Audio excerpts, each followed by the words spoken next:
দেখতে পাচ্ছেন আমার বাইকের অবস্থা। আলহামদুলিল্লাহ এখন আমার বাইকটা কিন্তু যথেষ্ট ভালো আছে এবং মোটামুটি কন্ডিশন তো দেখতেছেন।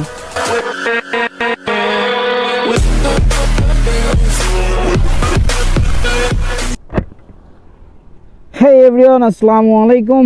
Welcome to my channel, Dear Iman. So আজকে আপনারা দেখছেন অলরেডি থাম্বনেল আর টাইটেল তো দেখছেনই।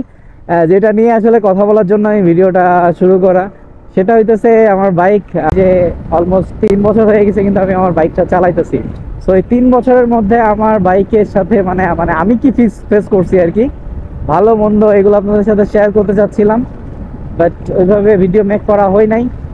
আর আজকে এই জন্য ভাবলাম যে ওই ভিডিওটা করেই ফেলি। আর আমি চেষ্টা করি, এখন যারা আমার ভিডিও দেখেন তারা দেখেনি, আমি মোটামুটি আমার বাইক যথেষ্ট যত্নে রাখার চেষ্টা করি।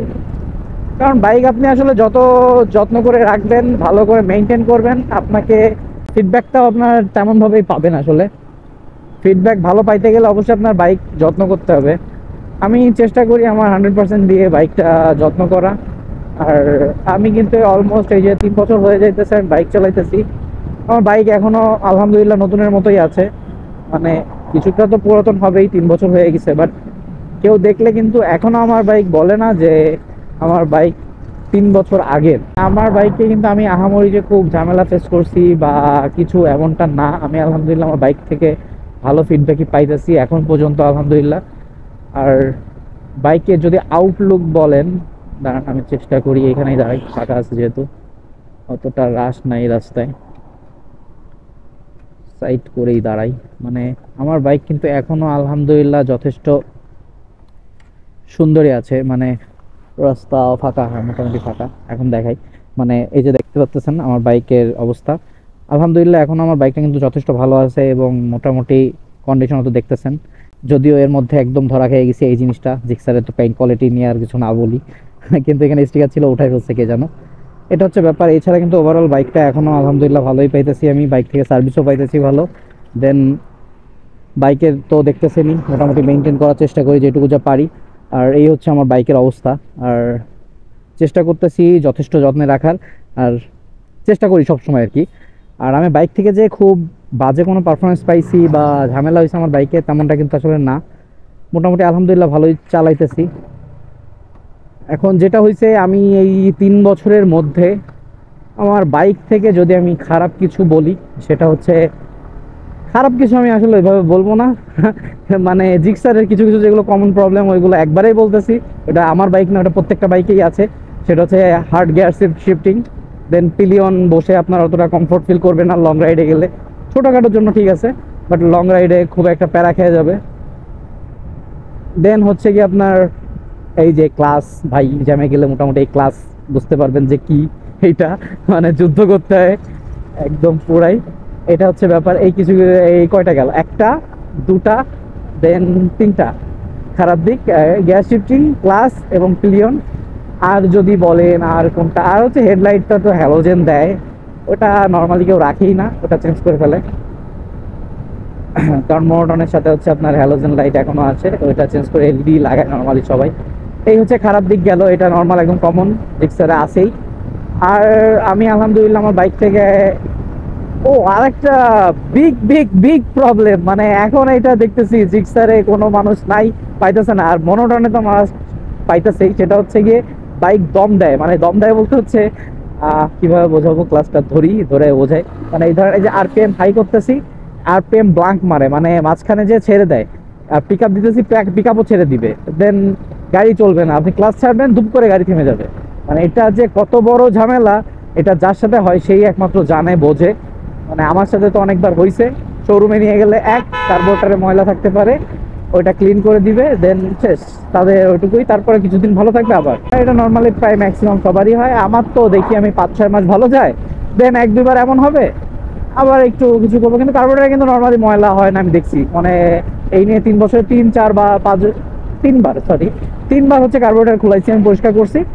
এর মধ্যে মোটামুটি আমি কখনো ময়লা পাই না একবারও। কার্বোরেটর কিন্তু একদম পুরাই ঠিকঠাক। তারপরেও হয়েছে, এখন কিছু তো করার নাই। এটা এই হচ্ছে একদম জাতীয় প্রবলেম হয়ে গেছে জিক্সারের জন্য। আর আমার বাইক থেকে আর আমি কি প্রবলেম ফেস করছি, বল রেচার নষ্ট হয়েছে 3 বছরে। তা এটা একদম নর্মাল ব্যাপার ভাই, আমি 20, 22, 25 হাজার চালাই ফেলতেছি অলরেডি। এর মধ্যে বল রেসার একবার যাবে, এটা স্বাভাবিক। আর এই নর্মাল মেনটেনেন্স এগুলো তো আপনার ব্যাপার, মানে যার যার ব্যাপার। সেটা হচ্ছে বাইকের যে সময় মতো চেক করা, দেন সার্ভিস দেওয়া, তারপর ব্রেক প্যাড ঠিকঠাক আছে কিনা এগুলো চেঞ্জ করা, এগুলো আমি চেঞ্জ করছিও। এয়ার ফিল্টার চেঞ্জ করছি, এগুলো নর্মাল ব্যাপার। আর আরেকটা ব্যাপার যেটা, এটা অনেকে নতুন বাইক কেনার পরে ভাবেন যে আসলে বাইকে মোবিল কি মোবিল ইউজ করব। এখন মোবিলটা হচ্ছে আসলে প্রথমত ব্যাপার যে মতুল ইউজ করতে হবে। আগে একটা আমি নতুন বাইক কিনি যেমন, তখন যে ওদের ইচ্ছা থেকে বলে যায় মতুল ইউজ করতে হবে, মতুল ছাড়া তাহলে কোনো কিছু ইউজ করা যাবে না। এই জিনিসটা ভাববেই, মানে যে কেউ ভাবে নতুন। ডানে ঢুকবো না, পিছন ফিরিয়ে আছে করে নেই। যাই হোক, এটা কম বেশি সবাই ভাবে যে যেহেতু শোরুম থেকে বলে দিছে মতুল দিতে হবে, তার মানে মতুলই মনে হয় দিতে হয়। এমন ভাই আসলে কোনো বাধ্যবাধকতা নাই। আপনার কাছে যেটা মনে হবে ঠিক সেটা ইউজ করতে পারেন, মানে ভালো মনে হবে। জাস্ট আপনার একটা জিনিস খেয়াল রাখতে হবে, সেটা হচ্ছে দেখবেন জিক্সার বাইকের জন্য ম্যাক্সিমামে আপনার 10W40 এইটাই রিকমেন্ড করে। সো আপনি গ্রেডটা ঠিক রেখে যে কোনো ব্র্যান্ডে যেতে পারেন ইঞ্জিন অয়েলে। সো এটা কোনো বিষয় না। আর প্রথম দিকে নর্মালি সবাই বলে মিনারেলটা ইউজ করতে। মিনারেল ইউজ করলে হয় কি আপনার, এটা আপনি অল্পতে, কারণ প্রথম প্রথম দিকে অল্পতে ফেলে দেওয়া উচিত। আর ওই ফেলে দেওয়ার জন্য ধরেন মিনারেলই বেটার, কারণ অল্প দামের মধ্যে মোটামুটি নিতে পারছেন। এবং প্রথম দিকে অল্প অল্প কিছু চালিয়ে দেন যখন গাড়ি ব্রেকিং করে থাকতেছে, তখন আপনি এটা পরে কমপ্লিট হয়ে গেলে চেঞ্জ করলেন। দেন তারপর আপনি সেমি সেন্সিটিভে যেতে পারেন, ফুল সেন্সিটিভে যেতে পারেন। এটা কোনো বিষয় না। আমি যেমন এখন পুরাই ফুল সেন্সিটিভ ইউজ করতেছি, এর আগে সেমি সেন্সিটিভ ইউজ করছি আর কি। আর লাস্ট এই যে তিনটা আমি মতুলের ফুল সেন্সিটিভ ইউজ করতেছি। আর এর আগে আমি কিন্তু আপনার লিকুমল ইউজ করছি, দেন ভিজুয়াল ইউজ করছি, র্যাপসল ইউজ করছি, এগুলোই করছি আমি, আর করি নাই কিছু। কিন্তু এর মধ্যে আমার সবচেয়ে ভালো লাগছে সত্যি বলতে লিকুমলি, মানে একদম স্মুথ পারফরমেন্স পাইছি। আর মতুলও ভালো এরপরে, আর ভিজুয়ালটাও খারাপ না। কিন্তু এইগুলো হচ্ছে আপনার মাঝখানে ভিজুয়াল হারাই গেছিল বলা যায়, মানে অ্যাভেলেবেল ছিলই না মার্কেটে, যার জন্য চেঞ্জ করে আমি মতুলে ঢুকছি আবার। আর আমি চেষ্টা করি, এটা ব্যাপার না, অনেকে বলে যে যার যেভাবে, কিন্তু আমি চেষ্টা করি মোটামুটি একটা জিনিসে থাকা, মানে লং টাইম মোটামুটি থাকা, তাহলে ইঞ্জিনের জন্য আমি মনে করি এটা বেটার। এই জন্য আর কি, এটা যার যার ধারণা ভাই, অনেকের মতামত অনেক রকম ভিন্ন হবে। এখন আমি আমার বাইকের জন্য যেটা করি, আমি করছি আর কি 3 বছর, আমি সেটা বলতেছি জাস্ট। আমি এখন সেজন্য মোটামুটি রেগুলার মতুল পাওয়া যায়, কিন্তু মতুলের ঝামেলা হইতেছে ভাই যে 2 নম্বর হওয়ার চান্স থেকে যায়, অনেক বেশি সম্ভাবনা থেকে যায়। কিন্তু আমি হচ্ছে আমার একটা ট্রাস্টেড হচ্ছে একটা শপ আছে যেখান থেকে আমি নেই, সে একদম পুরাই আমার বিশ্বস্ত। এই জন্য আমার এটা নিয়ে দিতে পারে, আমি আর চিন্তা করি না যে এটা নকল নাকি জেনুইন। আর মোটামুটি আলহামদুলিল্লাহ জেনুইনই পাইতেছি আমি।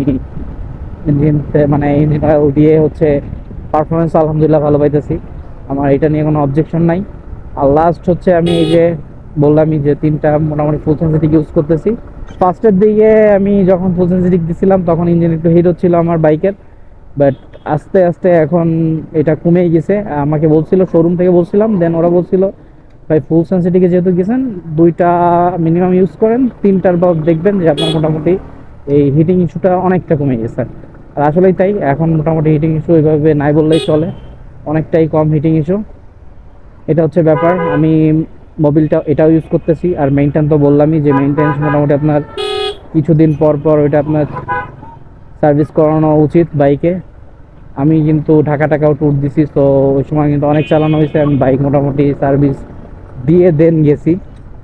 বাইক যত্ন করবেন আপনি, পারফরমেন্সও ভাই সেমন তেমনভাবেই পাবেন। আমি কিন্তু আমার বাইক থেকে আমি কিন্তু 45-48ও মাইলেজ পাইছি, 50 এমনও গেছে। কেমন ব্রেক করলো, ব্রেকটা কিন্তু ভালো জিক্সারে। যাই হোক, টাফ সিচুয়েশনে এসে পড়লাম আর এই জিনিসটাও মাথায় আসলো, জিক্সারে কিন্তু ব্রেকিং দারুন, মানে খালি খারাপ বললে তো হবে না। এডি পিক আপও যথেষ্ট টপ হ্যান্ডে, একদম খারাপ পায় না, মানে আলহামদুলিল্লাহ ভালোই যায়।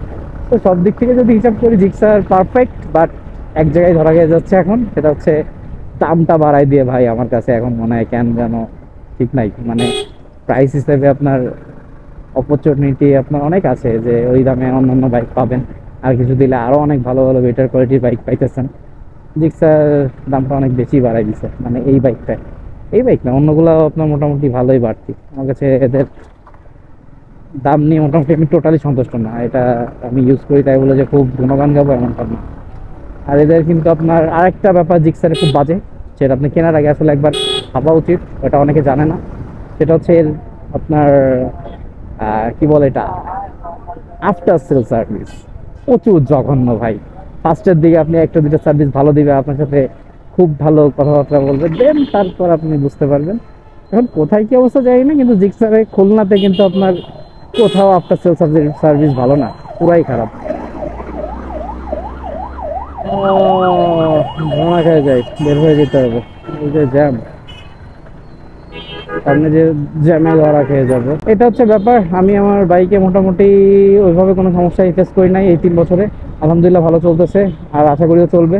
আমার বাইকের অবস্থাও তো দেখছেন, এই হচ্ছে ব্যাপার। আর ভিডিওটা লং মনে হয় না করা যাবে।